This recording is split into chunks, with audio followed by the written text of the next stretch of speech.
On connaît tous le SAF ou syndrome d'alcoolisation fœtale. Lié à des atteintes du fœtus par une exposition à l'alcool, le SAF est un syndrome qui associe des problèmes de croissance, des malformations physiques et des troubles du développement neurologique et cognitif.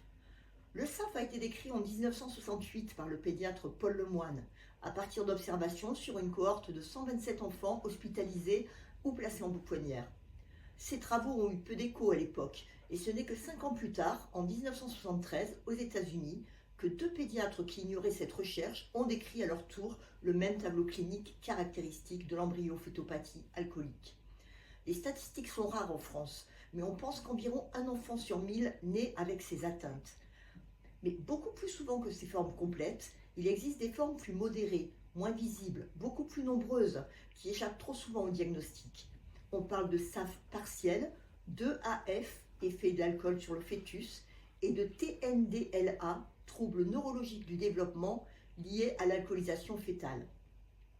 Ces formes ne se voient pas car elles n'associent pas les atteintes physiques et du coup elles génèrent un handicap invisible, déficience intellectuelle légère, troubles du comportement souvent résistants à une approche éducative ordinaire et à un traitement non ciblé.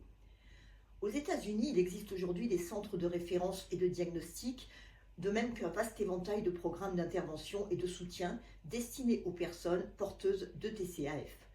En France, on observe un retard, et ma propre expérience en protection de l'enfance m'a conduite à constater que des enfants peuvent traverser tout un parcours de placement et arriver à l'âge adulte sans jamais avoir été dépistés.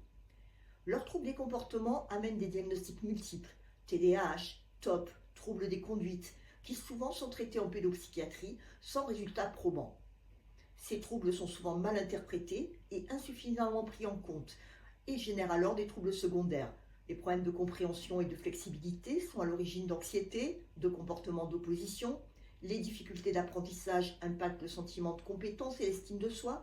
Les difficultés relationnelles peuvent conduire à des troubles émotionnels et de l'humeur. Les difficultés à trouver sa place peuvent être la source de conduites délictueuses. En population générale, comme pour d'autres troubles, ce sont les parents d'enfants concernés qui œuvrent en priorité pour le dépistage, la reconnaissance et un accompagnement adapté pour ce trouble. L'association Vivre avec le SAF, à l'origine du site du même nom, présente une mine de ressources à consulter pour les familles confrontées à l'accueil d'un enfant qui présente ces difficultés. Vous pourrez trouver en particulier des plaquettes d'information, un guide pour les familles et les aidants, des ressources scientifiques et témoignages, et même une section dédiée tout particulièrement aux assistants familiaux. Si vous êtes concerné par l'accueil d'un enfant présentant des indicateurs de ces troubles, vous pourrez aussi y prendre contact avec un correspondant sur votre région. L'accueil et l'accompagnement de ces enfants s'avèrent particulièrement à risque d'usure. Il est important de se faire soutenir et accompagner.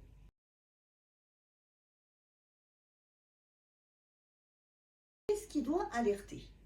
Les particularités physiques peuvent être visibles. Elles peuvent être aussi très discrètes, voire inexistantes. Petite taille, petit poids, petit périmètre crânien, malformations diverses. Mais attention, il y a beaucoup de formes sans particularité physique, ce sont celles-là qui échappent au diagnostic. L'enfant peut présenter des difficultés sur le plan moteur, une agitation excessive, des difficultés de coordination, des difficultés au niveau de la motricité fine. Sur le plan émotionnel, il peut être explosif, avoir des réactions affectives inappropriées, des colères intenses en situation de stress, une impatience, une intolérance à la frustration.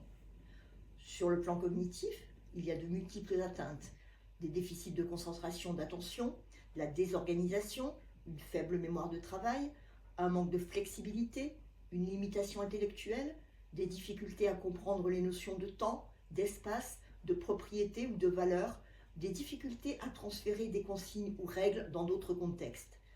Sur le plan social, il y a souvent un faible contrôle de soi, des difficultés à s'adapter au changement, des difficultés dans la proxémie, la distance à laquelle on se place de son interlocuteur, qui peuvent amener des comportements envahissants.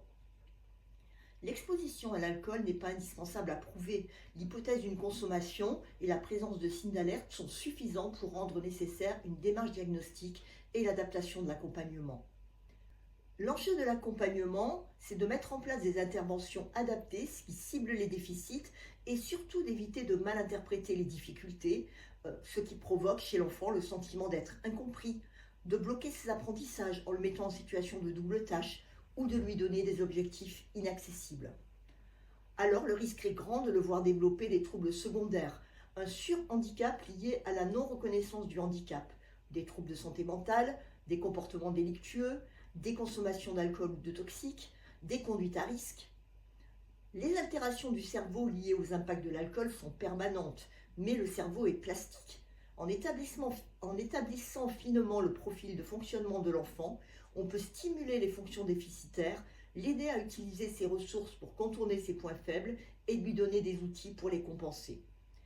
Et surtout, avec la reconnaissance du handicap, les troubles secondaires peuvent être réduits, voire éliminés. C'est pourquoi l'enjeu du dépistage est si important. Le professionnel à consulter est le neuropédiatre. Avec son équipe pluridisciplinaire, il pourra faire un bilan complet. Un diagnostic le plus tôt possible est recommandé, avant 6 ans si possible, car plus l'intervention sera précoce, plus les chances d'évolution positive seront grandes. Mais il n'est jamais trop tard pour le faire, même chez un adulte. Bon nombre de personnes adultes présentant ces troubles ont pu témoigner de l'importance d'avoir accès à leur diagnostic, de comprendre quelles sont les manifestations qui y sont liées, et ainsi de mieux se comprendre pour mieux assumer ses faiblesses et développer ses ressources.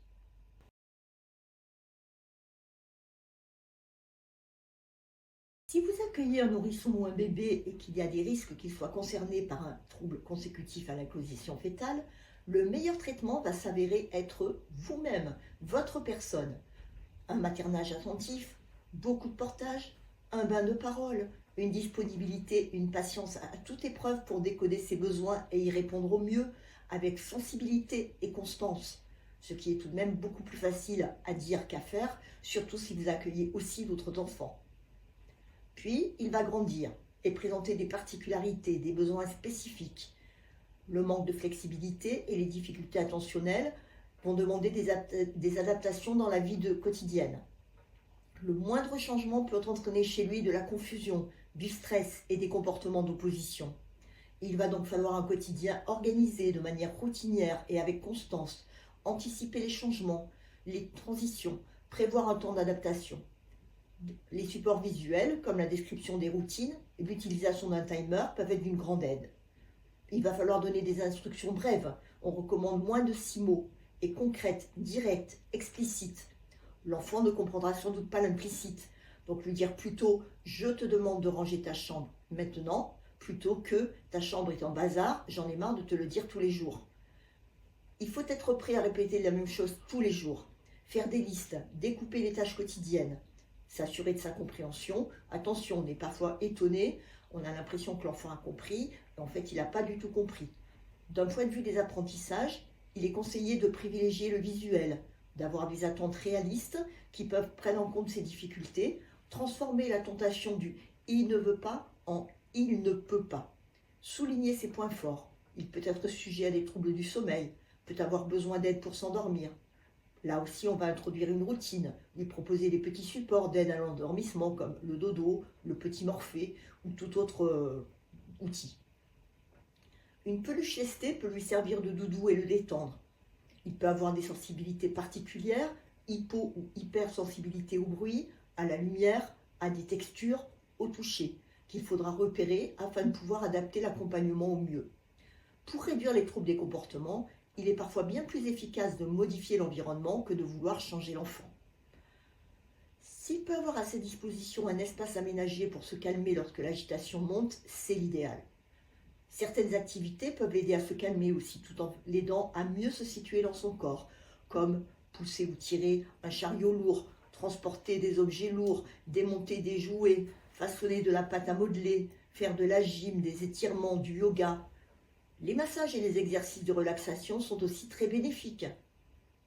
Faire des pauses exercices tout au long de la journée lui permettront de récupérer de l'attention et de l'énergie pour les apprentissages. Il va falloir lui apprendre à respecter les biens et les limites des autres, à gérer son impulsivité, son hyperréactivité, réguler ses émotions. Travailler autour des comportements problèmes, sans oublier de porter une grande attention aux comportements positifs qu'il faudra valoriser, le responsabiliser. L'enfant risque d'être en difficulté dans ses relations sociales, en décalage par rapport aux pairs du même âge. Cela demandera aussi de travailler les habiletés sociales, construire et raconter des histoires, faire des jeux de rôle, des activités de groupe, l'aider à développer un petit réseau d'amis. tout en supervisant de très près ses relations, car ces difficultés peuvent à la fois le mener à se laisser entraîner dans de mauvais plans, avec une incapacité à penser aux conséquences de ses actes. Il est fréquent que ces enfants, à l'adolescence, aient des démêlés avec la justice. Ils peuvent aussi facilement être utilisés par ces pères déviants et sont particulièrement à risque de subir du harcèlement. Il faudra anticiper le passage à la majorité avec la mise en place de mesures de protection, car les difficultés au niveau représentation du nombre vont le plus souvent rendre totalement impossible la gestion d'un budget, et le jeune adulte aura besoin d'être aidé. Les relations amoureuses et sexuelles, les risques liés à des consommations d'alcool et de toxiques seront autant de points de vigilance. Le jeune adulte concerné par un TCAF est une personne vulnérable qui va continuer à avoir besoin de protection. Et surtout, n'oubliez pas de prendre aussi soin de vous.